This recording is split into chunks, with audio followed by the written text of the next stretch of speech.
네, YTN 라디오 생생경제 함께하고 계시는 지금 시각 3시 40분 36초 막 지나고 있습니다. 암호화폐 이슈들 정리하고 분석해봅니다. 암호 푸는 남자, 한국경제신문 이면우 기자 전화 연결하겠습니다. 기자님 안녕하세요. 네, 안녕하세요. 네, 이 정부가 추진 중인 이 가상화폐 입법 작업에 대한 소식들이 이제 조금씩 들리고 있는 것 같은데요. 이 가상화폐법 어떤 내용들이 담기게 되는 건가요? 네, 일단 금융위원회가 지난 화요일에 국회에 가상자산 이용자 보호 등에 관한 법률 기본 방향 그리고 쟁점을 정리한 보고서를 제출했습니다. 네. 이 가상자산은 코인, 그러니까 암호화폐 법정 용어인데요. 이 보고서는 금융위가 지금까지 암호화폐와 관련해서 발의된 10여 개 법안을 기반으로 정리를 한 것이고요. 국회 입법 논의의 기본안으로 제시했다고 볼 수 있겠습니다.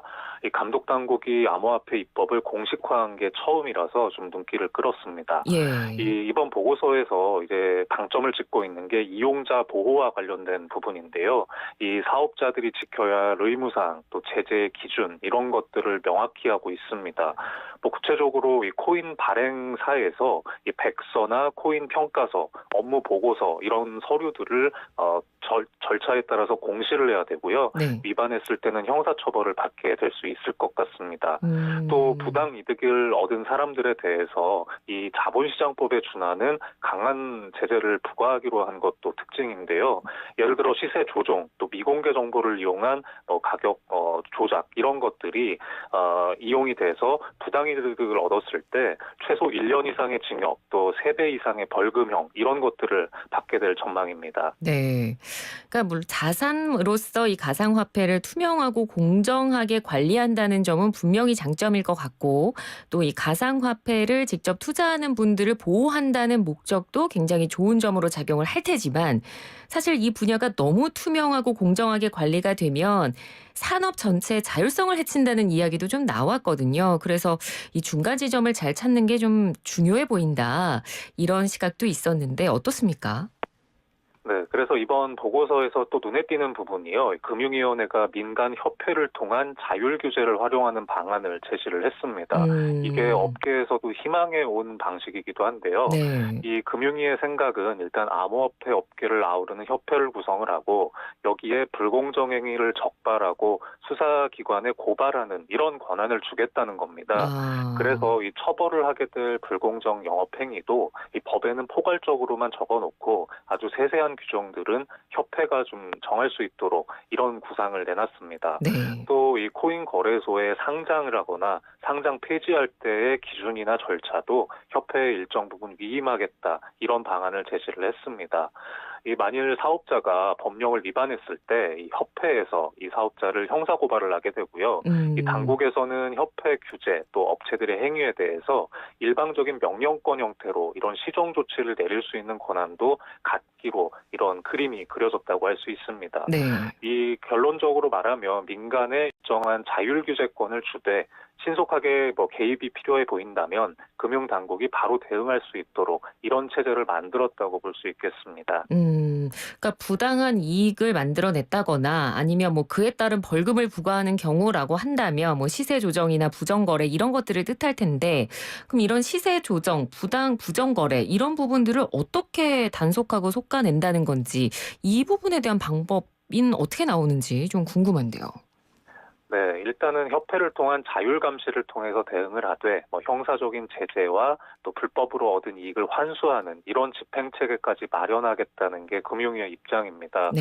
그동안의 코인 시장은 다들 아시겠지만 허술하게 백서가 올라온 경우도 많고 사업 계획도 그렇죠. 좀 불투명하고 허위 공시도 있었고 구설수가 좀 많았잖아요. 네네. 그래서 이 투자자들이 투자자 보호는 전혀 되지 않는데 왜 세금만 떼느냐 이런 불만이 많았던 것도 이제 이런 배경으로 볼 수 있는데요. 음. 이런 거래소 공시가 나오면 가격이 수십 배씩 뛰고 이런 경우도 있었고 이때마다 어떤 세력의 작전 아니냐 이런 의심이 많았던 것도 사실입니다. 네. 이번 방안에서 보면은요, 미공개 중요 정보를 이용하거나 시세 조종, 부정거래 이런 불공정 행위에 대한 제재는 자본시장법 수준으로 부과하는 방안이 제시가 됐습니다. 이게 지금 어떻게 되어 있냐면 이 부당이익이 50억 원 이상이면 5년 이상 징역, 또 5억 원에서 50억 원이면 3년 이상 징역, 또 5억 원 미만일 때도 1년 이상의 징역에 처해지도록 돼 있고요. 이 네네. 벌금 같은 경우는 부당이익의 규모와 관계없이 그 얻은 이익의 3배에서 5배 이렇게 부과가 되고 있습니다. 네, 그렇군요. 그러니까 이 법에 어쨌든 밑그림은 어느 정도 좀 윤곽이 잡힌 것 같은데 이 밑그림 윤곽 잡는 걸 금융당국은 좀 뒷짐을 지고 있고 민간협회가 알아서 했다는 얘기가 나오더라고요. 맞나요? 네, 뭐 사실 어떻게 보느냐의 문제일 수 있는데요. 일단 네. 금융위는 보고서에서 이 이용자를 보호하는 것을 우선으로 하되 블록체인 산업 진흥과 균형을 유지하는 게 우리의 원칙이다. 이렇게 적어놨습니다. 하지만 이 국회에서나 기존의 금융회사에서는 좀 다른 반응도 나오고 있는데요. 음. 금융위가 코인을 좀 골치 아픈 문제라고 생각을 해서 민간 자율이라는 체제를 만들어 놓고 발을 좀 빼려고 하는 것 아니냐. 이런 의구심도 음. 나오고 있는 겁니다. 네. 물론 금융위는 민간에 자율권을 주고 당국은 최소한의 감독권만 갖는 취지다 이렇게 강조를 하고 있고요. 이게 여기도 뭐 일리가 없는 건 아닙니다. 지금 블록체인 산업이 뭐 얼마 전만 해도 거의 얘기가 되지 않았던 NFT나 디파이 이런 게 요새 굉장히 또 핫해졌잖아요. 네네. 이렇게 변화의 속도가 아주 빠른데 모든 것을 법에 명시해 놓고 통제를 하면 오히려 산업 발전을 막게 될 수 있다. 이런 반론도 주장하는 분이 업계에는 있습니다. 음. 그런데 다만 또 복잡한 어떤 시세 조종이나 소비자 피해를 줄이려면 초기에는 좀 당국이 적극적으로 감독해야 된다. 이런 주장도 나오고요. 양쪽이 좀 맞서고 있는 상황입니다. 네.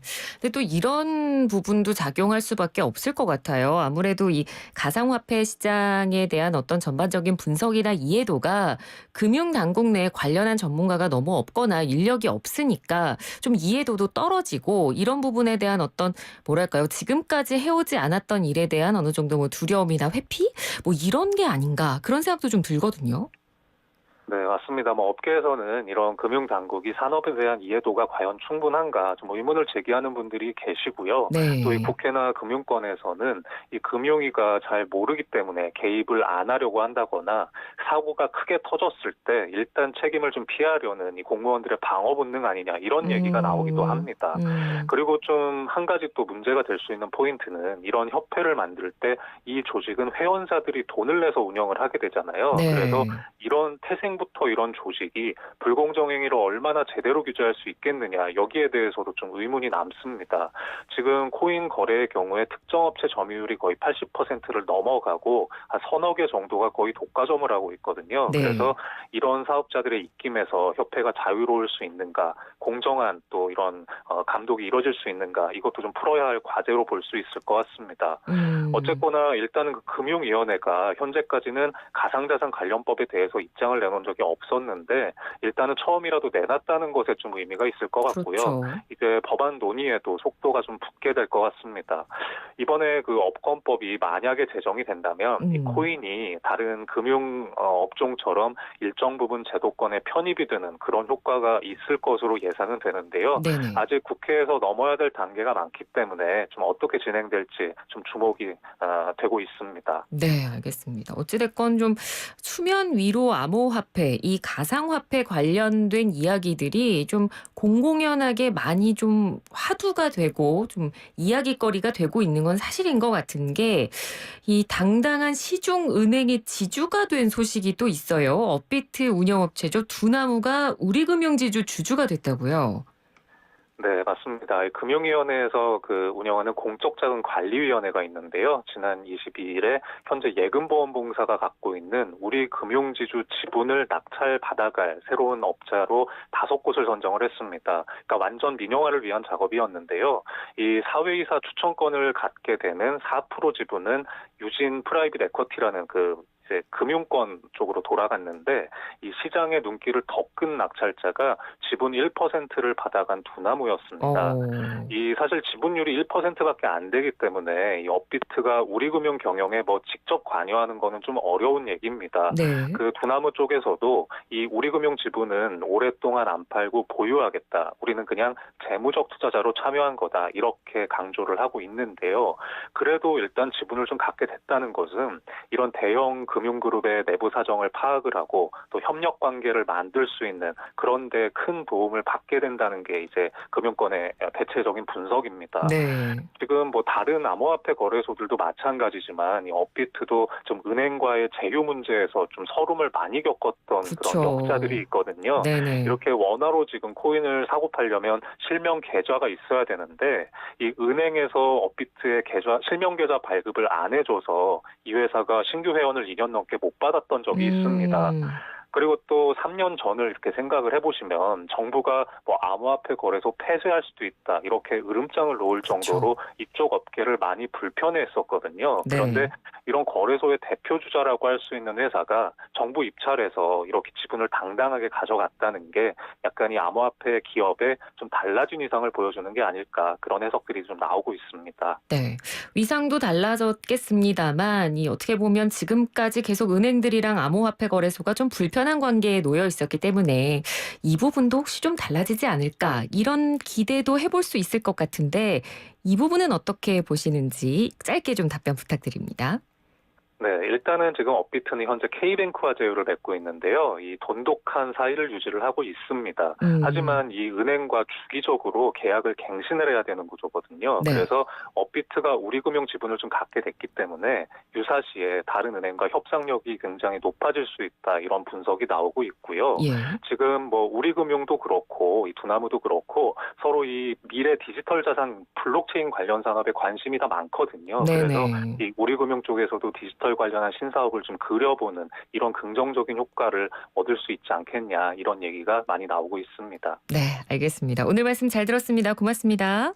네, 감사합니다. 네, 지금까지 한국경제신문 이면우 기자였습니다.